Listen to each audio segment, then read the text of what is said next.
Oh, Mace, I'm just so sad to see the warm weather leave. I want it to stay forever.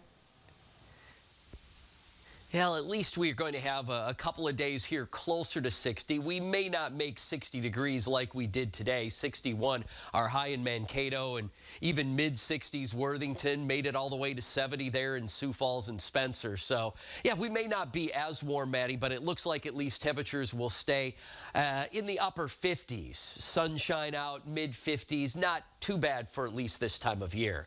As you take a peek at our temperatures now with some clouds sinking into the area, temperatures have zipped back a little bit into the mid-40s right here along I-35. As you stretch back also into southwest Minnesota, there are a few 40s, but most of the area pretty close now to right about 50 degrees or so. Our first alert camera does show a little bit of haziness or cloud cover that has kind of sunk across the area. Our latest temperature is sitting at 51. We, of course, have the cloud cover around, the wind out of the northeast at 10. It's a much lighter breeze than what we had over the area as we saw on into earlier this weekend. Here's the cloud cover that's slowly rolling back into the area now, rolling in out of the northeast. We had a clear sky, or at least mostly sunny sky, as we've talked about through the majority of the day. Now this deck of clouds rolling in with a weak upper level disturbance.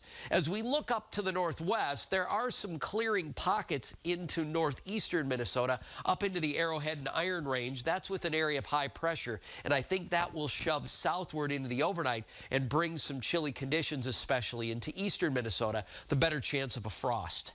Here's how it looks on Futurecast. You can notice some of that cloud cover here kind of hanging around. Then we gradually clear it back out as we roll through the overnight. As we pull on into your Monday afternoon, we're into sunshine. It looks like it should be a pretty nice day. Same thing into Tuesday, looking at lots of sun as well. And even on into Wednesday, we should have a good amount of sun with some cloud cover gradually coming back on in towards the area by the time we get into later Wednesday afternoon.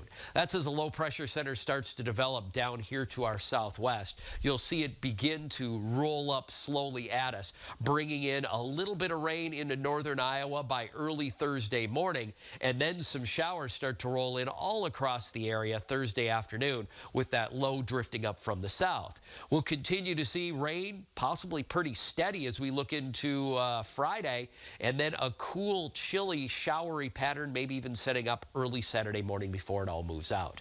So for tonight, occasional clouds. We fall down to 37, a cooler night. As we look off to areas to our east, there is a frost advisory. I-35 on eastward, including Albert Lee and Owatonna. Temperatures do sink back on into the mid-30s to upper 30s across most of those locations. Forecast highs for tomorrow will jump on up into the upper 50s and at least the mid-50s on Tuesday. And again, it looks like it should stay dry even on into Wednesday. Thursday's when the showers roll in. Again, Wednesday, our warmest day like today, maybe making it to 60. Then, of course, the cooler trend before we slowly see temperatures build back up next week. Sports is next.